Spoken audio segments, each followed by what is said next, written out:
जनती जे बाड़ तू घर में के मर करती न तोह से बियाह हो। लाज लिहाजे हम पूछहू न कहीं बाड़ बिगड़ले मिजाज हो।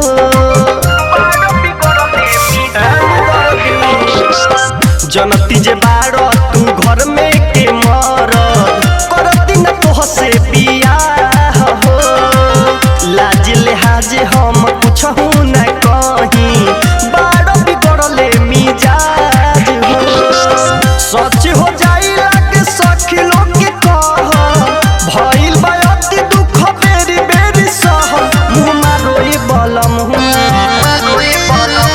मुँह मारोए सजनवा रोजे रोजे चुमा के देहल। मुँह मारोए सजनवा घड़ी घड़ी चुमा के देहल। मुँह मारोए बलम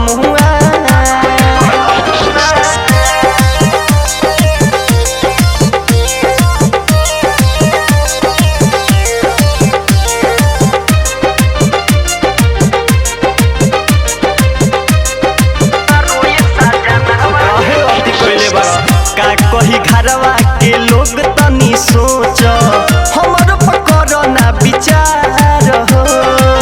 नया नचरबानी गवने के कनिया जनी कर हम के लाचार हो।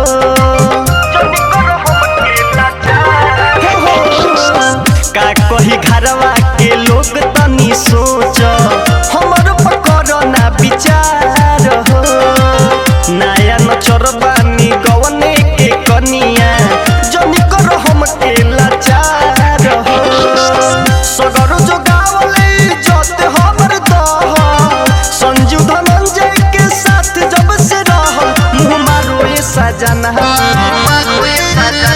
मुँह मारोए बलम हुआ रोजे रोजे चुमा के देहल। मुँह मारोए बलम